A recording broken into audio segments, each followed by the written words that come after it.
lose our sight when we put our trust in things of this material world, of things that fade away.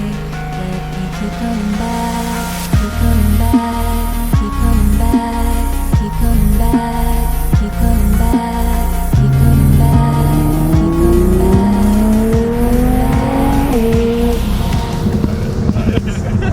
What's up, guys? So today we're in a Nissan GTR, the R35, but it's not normal, of course. I mean, this car, it's tuned.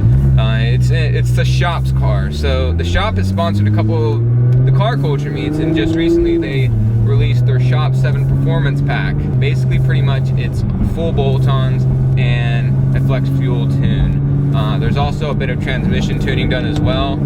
And all that kind of adds up, and this car makes 700 brake horsepower. The GTR has kind of always been like nuts enough already as it is, but to put 700 horsepower in one of these is like, you're getting up there. You go to 2K or whatever, you see these cars push thousands or whatever, but I don't know, like unless you've driven like a car that has this much power, I mean, you're not used to it.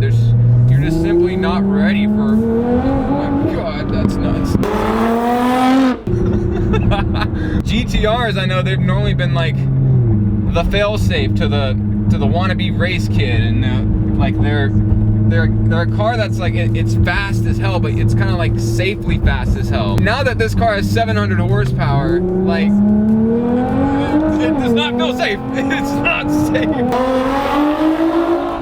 No, this is no longer a wannabe race boy car. You have now stepped up to, you better know your shit or else it will eat you alive.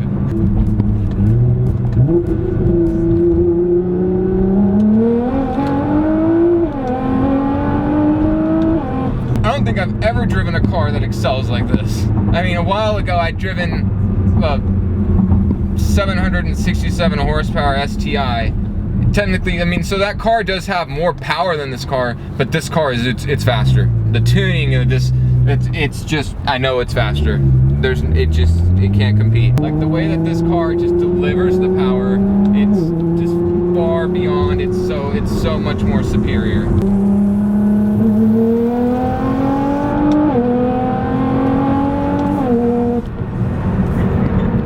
You know, Nissan really kicked ass whenever they designed this car. They successfully made a car that was, I mean, this car is easily a supercar. I mean, nowadays, I mean, it's kind of hard to think of like a Nissan as a supercar because it doesn't fit all the description of it. You know, a supercar is supposed to be like unpractical, it's supposed to have like shitty gas mileage, it's supposed to be really flamboyant, and most of all, it's supposed to be fast as hell. This GTR, it didn't have the first three things. It is just fast as hell. And I think it's awesome that Nissan kind of nailed that. I'd driven a GTR once before, just once, and I didn't really get to spend much time behind the wheel, so I couldn't really make an accurate judgment on it. And that was like a year or two ago. But getting back behind it now, it's really like abundantly clear why people like buy these cars, and then they go out and tune them. It's really hard to make something this fast for the amount of money as well. To pick up a new GTR, it starts around like a 90 or 100, and it has the performance to even compare with the new NSX, and that has 2 motors and a price tag that's nearly 2 or 3 times more. And I can guarantee you that NSX won't scare you the way this thing does. This will get me in a lot of trouble. It's kind of hard to beat not only this price point, but also just the kind of like sheer engineering behind it. Because even though we have 700 horsepower in this car is still on stock internals, and it behaves perfectly fine. I mean, I'm now in 6th gear cruising, and I know whenever I drop 2 gears, it still pulls. It pulls smoothly. I mean, you hear the turbos spool up. I mean, but there's hardly any lag. It's just so freaking linear. Oh my god, and that noise, jeez. It's so savage. Fuck. Oh my god. That's so smooth. Oh my god. Alright, that's a speed that we can't mention. Now, all around we do have Super Sport.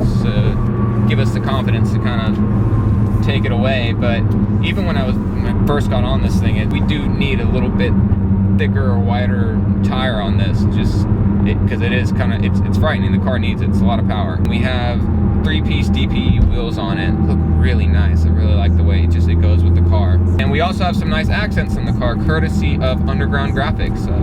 They put all the shop logos on it. I think it looks really nice. Makes it look magnificent. But now this car does have a bit of drone to it. It's not too noticeable whenever you're just cruising like at 65 or whatever, because that's what I'm at right now. And it's at about 2,200 RPMs. You could still hear it, but like it's not that bad. But I mean, on the bright side, I mean, whenever you want it to make noise, I mean, it makes it.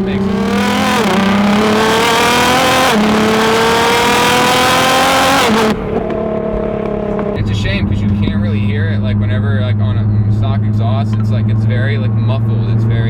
Nissan really tries to quiet it down, but the kit that's on this car, I really think they nailed it on this one. I mean, because this is a good combination of, yeah, it's loud, but not like too loud. Now, despite this car being aftermarket, you still have the confidence in this car. This car was not just tuned by anyone. This car was tuned by Tim Bailey, the director of tuning for Cobb. This car has a lot of like thought put into it. And the GTRs have always been this awesome kind of like sports car, but when the R35 came out, it all of a sudden jumped to a supercar. It's really incredible that all Nissan has done with the R35. I'll always be an R34 lover. That will always be the epitome of like car godness, I guess you could say. But in terms of like supercar, of whatever you want to call it, the fastest you could possibly get for like your buck, the GTR R35 has just